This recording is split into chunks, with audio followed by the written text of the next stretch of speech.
مفتی طارق مسعود کے بیانات کے لیے مفتی صاحب کے آفیشیل چینل مفتی طارق مسعود سپیچز کو سبسکرائب کریں۔ جب آپ دنیا میں سفر کرتے ہیں مختلف قوموں سے آپ کا واسطہ پڑتا ہے، تو اگر آپ فطرت پر ہیں، صحیح دماغ کے ساتھ تجزیہ کریں تو اس بات پر اور زیادہ یقین آ جاتا ہے کہ دنیا میں اعتدال کا راستہ اسلام کے علاوہ کسی اور کے پاس نہیں ہے۔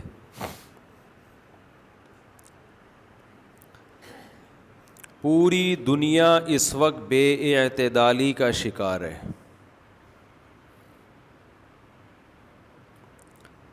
اچھا، پہلے زمانے میں ایسا ہوتا تھا کہ ہر قوم کا ایک خاص قسم کا کلچر ہوا کرتا تھا، کیونکہ فاصلے بہت زیادہ تھے۔ کوئی خاص طریقہ زندگی کسی علاقے میں اگر پیدا ہوا تو وہی صدیوں تک پروان چڑھتا تھا۔ روایات ہوتی تھیں، اس قوم کی یہ روایت ہے، اس قوم کی یہ روایت ہے، اس قوم کا یہ مزاج ہے، اس قوم کا یہ لباس ہے، اس کے طور طریقے یہ ہیں۔ لیکن دو طریقوں سے دنیا آپس میں کنیکٹ ہو گئی ہے اور ایک گلوبل ولیج کا نام دیا جا رہا ہے کہ اب ایک گاؤں کی طرح بن گئی ہے۔ حالانکہ دنیا پہلے سے زیادہ پھیل چکی ہے، لیکن پھیلنے کے باوجود پہلے سے زیادہ سمٹ چکی ہے۔ ایک یہ کہ سفر بہت آسان، دوسرا انٹرنیٹ کے ذریعے جو دنیا کا آپس میں کنیکشن ہو گیا، موبائل کے ذریعے، انٹرنیٹ کے ذریعے۔ میرے تازیے تھوڑے سے بجھے ہوئے ہیں، بہت لمبا سفر کیا ہے نا، تو تھوڑا سا سیٹنگ میں ٹائم لگے گا۔ دنیا کے دوسرے کنارہ ایک طرح سے ہمیں دھوپ کی قدر ہوئی ہے یہاں آ کے۔ میں آیا ہوں تو آدھے گھنٹے سے دھوپ میں ہی بیٹھا ہوا تھا۔ اللہ تعالیٰ نے جتنے اچھے علاقے تھے نا، سارے پہلے سے ہی مسلمانوں کے قبضے میں دے دیے۔ جہاں دھوپ نکلتی ہے، جہاں چاروں موسم بھرپور طریقے سے آتے ہیں، گوروں کے حصے میں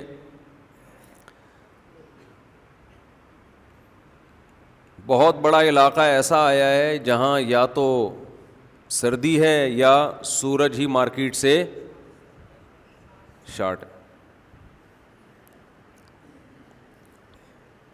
ہمیں جو اللہ نے خطے دیے نا، اتنی زرخیز زمین، اتنی طرح کی پیداوار، اتنے مزے کے ذائقوں والے پھل،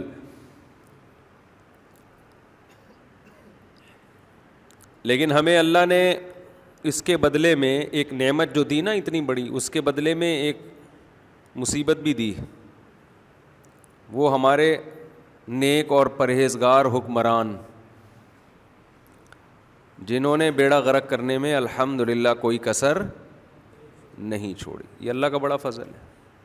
اگر ہمیں ایسے حکمران نہ ملتے تو ہم تو دنیا کی محبت میں گرفتار ہو جاتے، ہمارے ملک اتنی ان سے زیادہ آگے نکل جاتے۔ موت کا استحضار اللہ نے ہمیں دیا، ہم ہر وقت موت کے لیے تیار ہیں، کیونکہ ہم کسی بھی وقت گٹر کے خالی ڈھکن میں، ہمارے ہاں ایسے گٹر ہیں جن میں ڈھکن نہیں ہے، تو کسی بھی وقت اس بات کا امکان ہے کوئی بھی کسی بھی وقت گٹر میں گر سکتا ہے۔ اس سے انسان موت کے لیے تیار رہتا ہے ہر وقت۔ شہادت کی موت ہے، گٹر میں گر کے مر جائے تو۔ یہ میں تجزیہ کر رہا ہوں سفر کا نا۔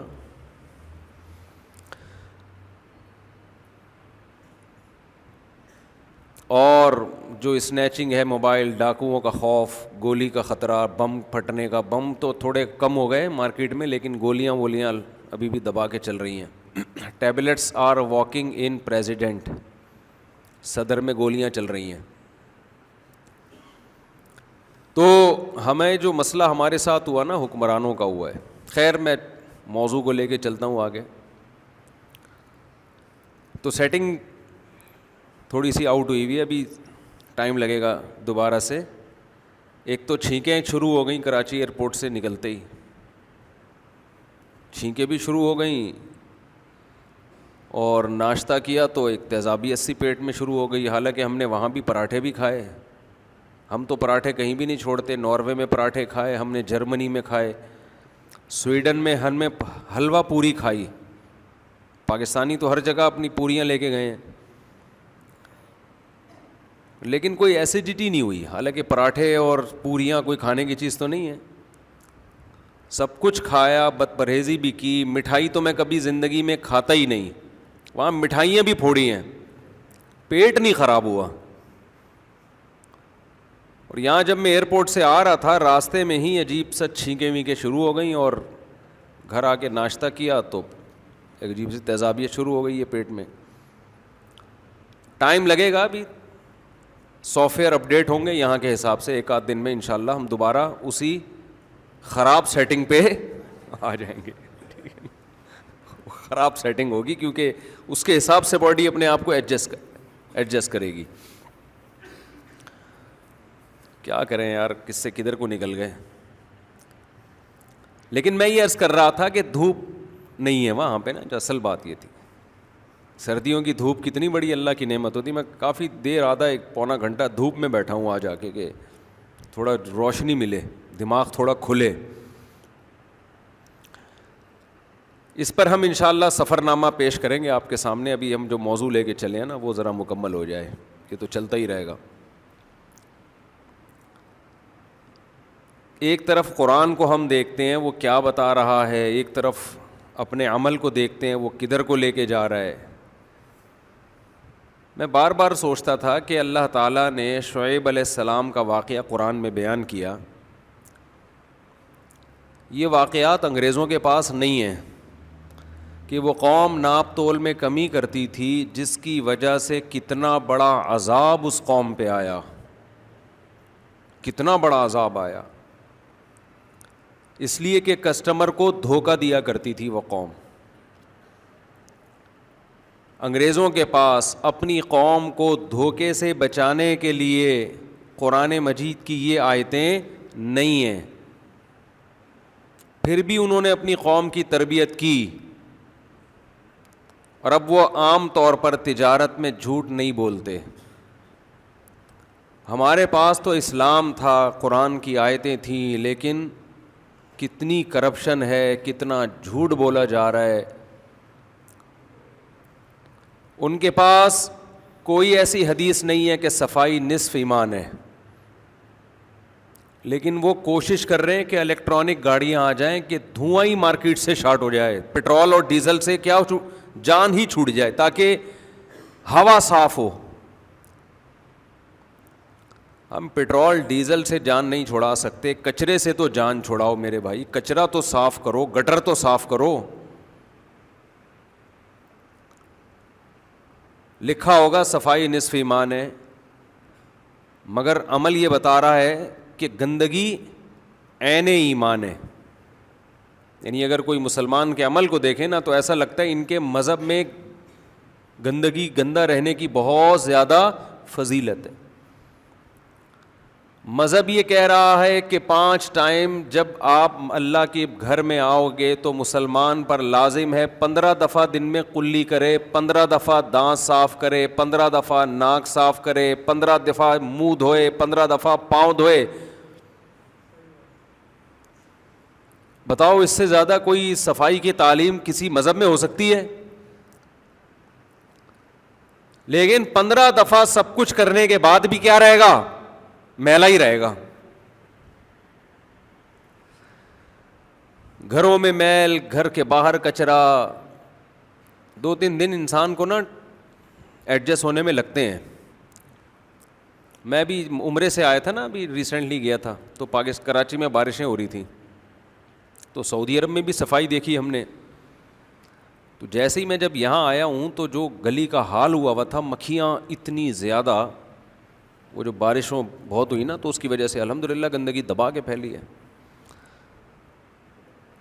تو جیسے ہی گلی میں ہم اترے ہیں تو وہ گندگی کے ڈھیر الحمدللہ نظر آئے. دل سے الحمدللہ، دل کی گہرائیوں سے نکلا. بعض دفعہ اب آپ کہیں گے الحمدللہ کا موقع تو نہیں ہے، لیکن بہرحال کیا کہہ سکتا تھا، استغفر اللہ تو نہیں کہہ سکتا تھا نا میں. تو 2-3 دن تک جو میری کنڈیشن رہی ہے وہ میں ہی جانتا ہوں. اس کے بعد الحمدللہ سافٹ ویئر 1-2 دن میں اپڈیٹ ہو گئے اسی حساب سے. دیکھو جو کمپنیاں موبائل بناتی ہیں آج کل، جتنے موبائل آتے ہیں آٹومیٹک اپڈیٹ ہوتے ہیں نا وہ. تو اللہ نے جو انسان کی باڈی بنائی ہے اس کا آٹو سسٹم موبائل سے بھی زیادہ بہترین ہے، ورنہ ہم مر جاتے. ایسا سسٹم اللہ نے بنایا ہے کہ ہم اب اسی کے حساب سے ہماری باڈی کیا ہو گئی ہے. اب اگر اچھا میں یورپ میں جتنے دن رہا میں نے کوئی شور شرابہ چیخ و پکار نہیں سنی. اب یہاں آ کے ہم سنیں گے تو شروع میں ٹینشن ہوگی، اس کے بعد سافٹ ویئر کیا ہو جائیں گے اس حساب سے اپڈیٹ. وہ اپڈیٹنگ کا یہ فائدہ ہوتا ہے کہ پھر اگر چیخ و پکار نہ ہو تو ٹینشن ہونا شروع ہو جاتی ہے. حقیقت بتا رہا ہوں میں نے جرمنی میں 2 بندوں کو لڑتے ہوئے دیکھا. ایک پھڈا میں نے سفر میں دیکھا، 2 آدمی لڑ رہے تھے، ایک دیکھا بس میں نے، ان کی آوازیں اونچی تھیں تو وہ زبان سے لڑ رہے ہیں اور دونوں کے ہاتھ میں کوئی لوہے کی چیز بھی تھی، ہوا میں گھما رہے ہیں، ٹچ کوئی نہیں کر رہا. سمجھ رہے ہیں؟ اور جرمن زبان میں پتہ نہیں کیا کیا کہہ رہے ہیں. یہ ایک لڑائی میں نے دیکھی. تو مجھے کسی نے کہا کہ میں نے کہا یار یہ ان کا کیوں پھڈا ہو رہا ہے جب سارے مسائل ان کے حل ہو رہے ہیں، نہ گیس کا پھڈا ان کا، نہ بجلی کا مسئلہ ان لوگوں کا، نہ صحت کا مسئلہ، سب کچھ تو گورنمنٹ دے رہی ہے، تو کیوں ٹریفک کے بھی سب تمیز سے چل رہے ہیں، کوئی دائیں بائیں سے، یہ نہیں کہ بائک والا ادھر سے گھما کے سامنے لے آئے، 6 بچوں کو بٹھا کے لے جا رہا ہو، وہ گر گیا سلپ ہو جائے تو آدمی کو غصہ آئے. تو کوئی غصے والی چیز نہیں ہے، پھر یہ لڑ کیوں رہا ہے؟ تو وہاں کے مقامی نے بتایا کہ ان کی لڑائی ایک ہی صورت میں ہوتی ہے، زیادہ پی لی. کسی دن 2 گھونٹ کیا ہوئے، بولو 2 گھونٹ زیادہ، تو پھر دماغ آؤٹ ہو جاتا ہے، پھر وہ لڑ رہے ہوتے ہیں. لیکن 2 گھونٹ زیادہ پینے کے بعد جو نشہ چڑھا اس میں لڑائی ہو رہی ہے، لیکن اتنی سینس ہے کہ ہاتھ نہیں لگانا سامنے والے کو، ہوا میں ہینٹر گھما رہے ہیں وہ لوہے کا نا وہ، اور جرمن زبان میں گالیاں دے رہے ہیں.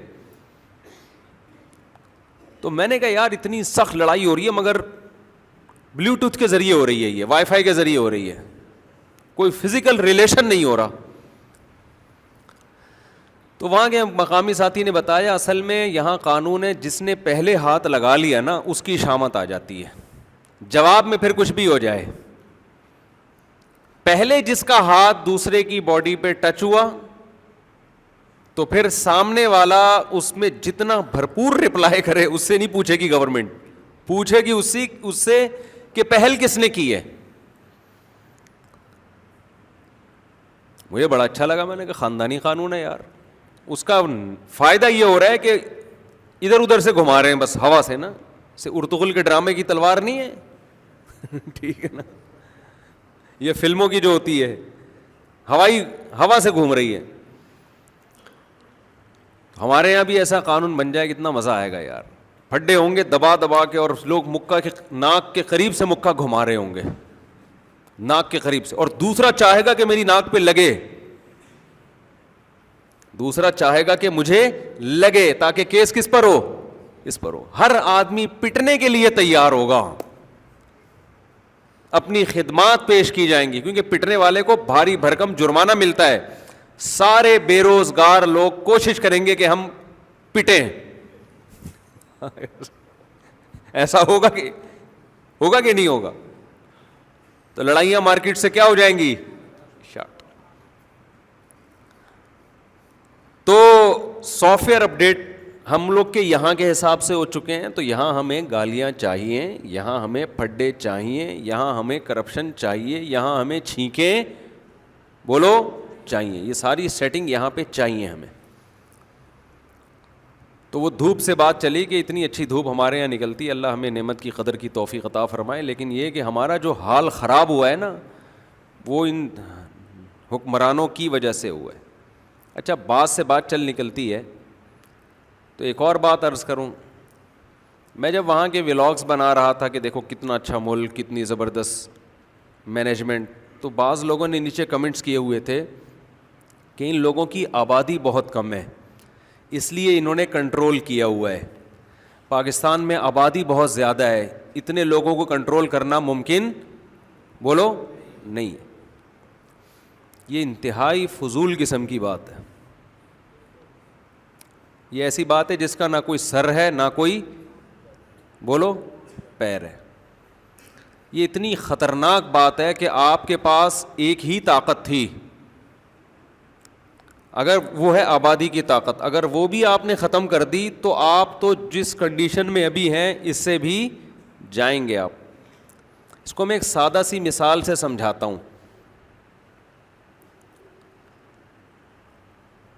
دیکھو آپ کے پاس اسپیس اگر کم ہو نا, ایک کمرہ ہے آپ کے پاس, اس میں 12 بچے سو رہے ہیں, تو یقیناً یہ 12 بچے مسئلہ کریں گے, خارش کی بیماریاں ایک دوسرے کو لگائیں گے. لیکن آپ کے پاس اگر اسپیس زیادہ ہے تو پھر یہ 12 بچے کچھ بھی نہیں کریں گے آپ کا. آپ تھوڑا آبادی سے باہر نکل گئے, سستی جگہ لے لو, بڑی جگہ لے لو. پاکستان کے پاس اسپیس اتنی زیادہ ہے, ایک اکیلا بلوچستان ہی پوری آبادی کو کھپانے کے لیے کافی ہے. اور آبادی کے بڑھنے سے وسائل بھی بڑھتے ہیں, اور وسائل پہ قابو پانا آسان ہو جاتا ہے, مشکل نہیں ہوتا. دیکھو ایک سادہ سی مثال دیتا ہوں, بلوچستان زیادہ آباد ہے یا پنجاب زیادہ آباد ہے؟ پنجاب, ڈیولپمنٹ پنجاب میں زیادہ ہے بلوچستان میں زیادہ ہے, تو آبادی تو پنجاب کی سب سے زیادہ ہے. سب سے ترقی میں کون ہے اس وقت بولو نا؟ پنجاب ہے. تو وہاں تو تباہی ہونی چاہیے تھی. ہم لوگ نا بالکل ایسے دم ہلا رہے ہوتے ہیں, جو بھی فلسفہ نظریہ ادھر سے آ گیا تو ہماری قوم کیا کرتی ہے, یا تو آپ کے پاس اسپیس کم ہو جگہ کھپانے کے لیے تو مسائل, یا وسائل کم ہو آبادی زیادہ ہو تو بھی مسائل پیدا ہوتے ہیں. وسائل اگر آپ دیکھتے ہیں نا, وسائل تو بیسک وسائل ہمارے پاس آبادی سے زیادہ نہیں, کئی گنا زیادہ ہیں. بیسک وسائل میں گیس ہے, پانی ہے, معدنیات ہیں, باقی تو انرجی انہی وسائل کو استعمال کر کے پیدا کی جاتی ہے نا. پانی اتنا ہے کہ ابھی سندھ کا جو سیلاب آیا ہے نا, 1 سال تک پانی نکلنے کا چانس نہیں ہے. یہ کیا آبادی کی وجہ سے یہاں پانی کھڑا ہوا ہے؟ یہ ڈیم نہ ہونے کی وجہ سے کھڑا ہوا ہے پانی. اور آپ کے پاس آبادی زیادہ ہوگی تو لیبر سستی ہوگی, آپ سستے میں ڈیم بنا سکو گے. یہ جو ملک آباد ہوئے نا, جرمنی, سوئٹزرلینڈ, آبادی کی کمی کی وجہ سے نہیں, ان میں بھرپور آبادی ہوتی تو اور زیادہ یہ ڈیولپ ہوتے. اس کی وجہ یہ ہے کہ ان کو لیبر باہر سے منگوانی پڑتی ہے, ان کے پاس افرادی کمی ہے, افراد کی زیادتی نہیں ہے, کم ہے افراد یہاں پہ. یہ ایک ہی رونا رو رہے ہیں کہ ہمیں سب کچھ مل گیا, ہمارے پاس بچے مارکیٹ میں کیا ہیں, شارٹ ہیں, کاش تبھی ہمیں منگوا رہے ہیں یہ لوگ. آپ کے پاس ایک ہی چیز تھی, ہمارے لبرل طبقہ اس کو بھی ختم کرنے کے چکر میں لگا ہوا ہے.